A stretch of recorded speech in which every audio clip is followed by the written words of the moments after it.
Автовокзал Якутска. Фельдшер Александр Алексеев ждет своего нового большого друга, Любовь Данилову. Она приехала из поселка Максагалох. Как говорят сами медики, после истории в самолете они близкие люди.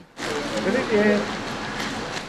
Свой отпуск и 107-й рейс из Москвы в Якутск они запомнят надолго. Посиневшее лицо пассажира, который пытался вдохнуть воздух, стоит перед глазами, рассказывают врачи-спасатели. Давление 230/90 и температуру 39,9 медики понижали с помощью подручных средств. Это сразу взглядом поняли друг друга.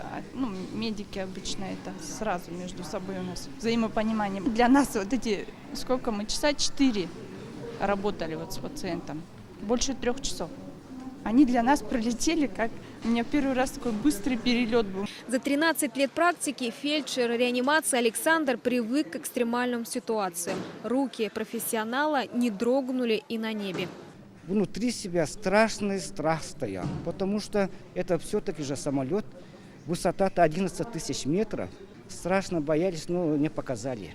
Бортовой набор препаратов там недостаточно было. Огромное спасибо пассажирам. Сувенирная дорогая водочка была, пассажир жертвовал. Для медсестры широкого профиля Любови Даниловой ситуация во время полета не стала сюрпризом. Сотрудник Максагаловской участковой больницы не раз оказывала помощь в самолете.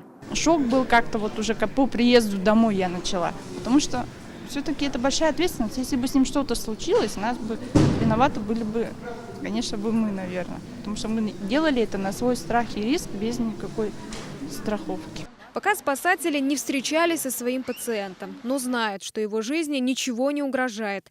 История со счастливым концом с участием Александра и Любови стала одной из самых популярных новостей в местных СМИ и интернет-порталах.